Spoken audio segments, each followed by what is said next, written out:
નમસ્કાર, તન્ના ન્યૂઝમાં આપનું હાર્દિક સ્વાગત છે. ચોટીલાનું રાજકારણ વધુ ગરમાયું ફરી એકવાર.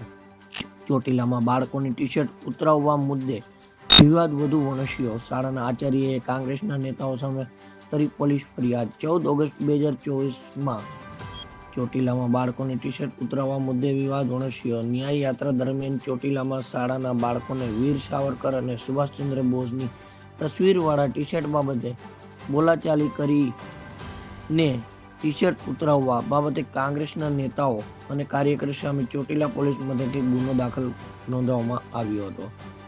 મોરબીથી શરૂ થયેલ કોંગ્રેસની ન્યાયયાત્રા 13 ઓગસ્ટના રોજ સુરેન્દ્રનગર જિલ્લામાં પ્રવેશી હતી. ચોટીલામાં રાત્રિ રોકાણ બાદ 14 ઓગસ્ટે ન્યાયયાત્રા આગળ વધી રહી હતી.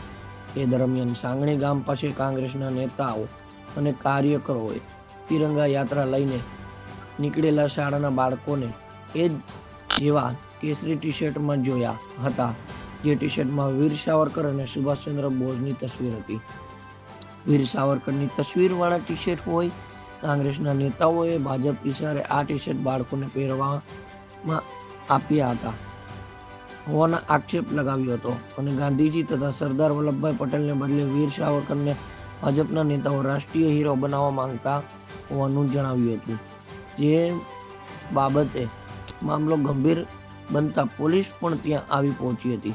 આ સમગ્ર મામલે શાળાના આચાર્ય કલ્પેશભાઈ ચૌહાણ, લાલજીભાઈ દેસાઈ, ઋત્વિક મકવાણા અને રાઘવભાઈ મેટાડિયા સહિતના નેતાઓ સામે પોલીસ મથકે ફરિયાદ નોંધાવી હતી.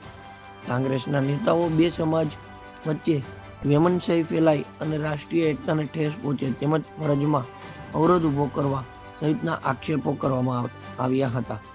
શાળાના આચાર્યનું કહેવું છે કે બાળકોએ ટી-શર્ટ પહેર્યા હતા એ મુંબઈના હિન્દુમતી વસંતલાલ શાહ નામના ટ્રસ્ટ દ્વારા આપવામાં આવ્યા હતા. ત્યારે એ ટ્રસ્ટના સભ્યોનું કહેવું છે કે આ મુદ્દે વિવાદ થયો તે દુઃખની બાબત છે. આવી ટી-શર્ટ આપવા પાછળ તેમનો હેતુ માત્ર વિદ્યાર્થીઓને વ્યક્તિત્વના યોગદાન પ્રત્યે જાગૃત કરવાનો છે. ગાંધીજીની હત્યાના ષડયંત્ર આક્ષેપ મામલે વીર સાવરકરને નિર્દોષ છોડવામાં આવ્યા હતા અને તેમનો અભ્યાસ પણ પુસ્તકોમાં કરવામાં આવે છે. તેથી તેઓએ આવી ટી-શર્ટ આપી હતી. શાળાના આચાર્યની ફરિયાદ મુજબ પોલીસ જુદી જુદી કલમો હેઠળ ગુનો નોંધી તપાસ શરૂ કરી રહી છે. જોકે બીજી તરફ કોંગ્રેસના નેતાઓ સામે ફરિયાદ થતાં સુરેન્દ્રનગરનું રાજકારણ ગરમાયું છે. શાળામાં આચાર્યએ કરેલી આ ફરિયાદ ભાજપના ઇશારે કરવામાં આવી હોવાનું કોંગ્રેસના નેતાનું કહેવું છે. મુકેશ કક્કરનો રિપોર્ટ, ચોટીલા, તન્ના સમાચાર. હાલમાં સુરેન્દ્રનગર જિલ્લામાં ચોટીલા પાસે આવેલા સાંગાણી ગામ નજીક જે કોંગ્રેસ પાર્ટી છે એમના દ્વારા એક ન્યાય યાત્રાનું આયોજન કરેલું હતું. યાત્રા દરમિયાન સ્કૂલના બાળકો જે છે એ બાળકો અને શાળાના શિક્ષકો અને આચાર્ય તમામ લોકો એક તિરંગા રેલીનું આયોજન કરેલું હતું. જ્યારે આ બંને રેલી અને યાત્રા સામસામે આવી એ દરમિયાન બાળકોએ પહેરેલા એક ટી-શર્ટ બાબતે વાંધો ઉઠાવી અને આજે પક્ષના જે અલગ અલગ હોદ્દેદારો જે હતા એમણે વાંધો ઉઠાવેલો હતો અને એમની સાથે જીવાજોડી કરી અને બાળકોને જ્યાં રસ્તામાંથી જવાથી અટકાવેલા હતા.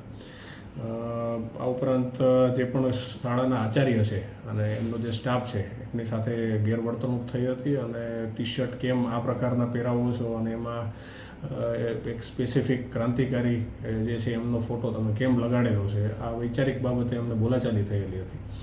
તો આ બાબતને ધ્યાને લઈ અને જે શાળાના આચાર્ય છે કલ્પેશભાઈ મનસુખભાઈ ચૌહાણ આમના દ્વારા પોલીસ સ્ટેશન આવી અને સમગ્ર બનાવ બાબતે પોતાની ફરિયાદ જે છે એ નોંધાવવામાં આવી છે અને BNSની કલમ 197C અને D, 126(2), 189(2), 352, 353(2) અને 221 ફરજમાં રૂકાવટ સહિતના તમામ કલમો અને અલગ અલગ જે પણ કમ્યુનિટીઝ હોય જેની અલગ અલગ માન્યતાઓ હોય એમની વચ્ચે વૈમનસ્ય ઊભું કરવા બાબતેની જે ફરિયાદ જે છે એ ચોટીલા પોલીસ સ્ટેશનમાં દાખલ કરવામાં આવી છે. ગુનામાં ટોટલ હાલ 5 આરોપી અને અન્ય એમની સાથેના જે પણ વ્યક્તિઓ હતા એમના વિરુદ્ધ ગુનો દાખલ થયો છે. એમાં લાલજીભાઈ દેસાઈ, રહે અમદાવાદ, ઋત્વિકભાઈ મકવાણા જેઓ પૂર્વ ધારાસભ્ય છે ચોટીલાના, રાઘવભાઈ મેટાડિયા ચોટીલાના છે, ગોપાલભાઈ ટોડિયા સાંગાણી ગામના છે, અને હરેશભાઈ ઝાપડિયા પોતે પાળિયાદ ચોટીલાના રહેવાસી છે. આ તમામ વિરુદ્ધ આ જે સંલગ્ન ધારાઓ છે એમને મુજબ ચોટીલા પોલીસ સ્ટેશનમાં હાલ ગુનો દાખલ કરવામાં આવેલો છે. નમસ્તે. અમારું ટ્રસ્ટ કોઈ રાજકીય પક્ષ સાથે જોડાયેલું નથી અને અમે બાળકોને શિક્ષણમાં ઉપયોગી થવા બાબત notebook, T shirt, cap, writing set, વૃક્ષારોપણ 2018થી કરાવીએ છીએ પ્રાથમિક શાળાઓમાં.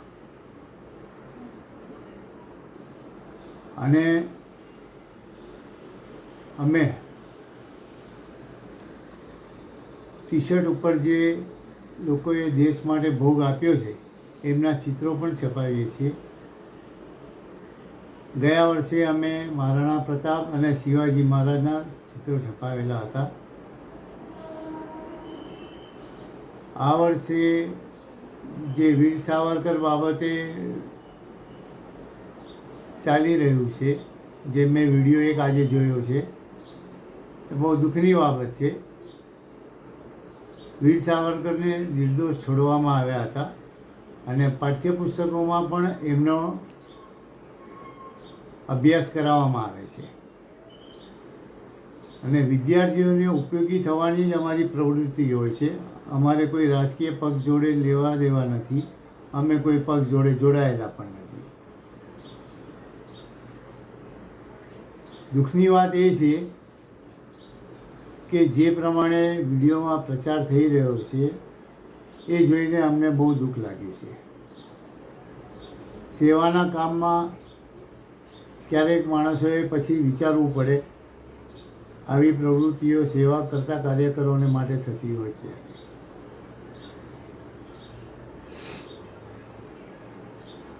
આવી વિરોધ માનસિકતા સારી નહીં કહેવાય.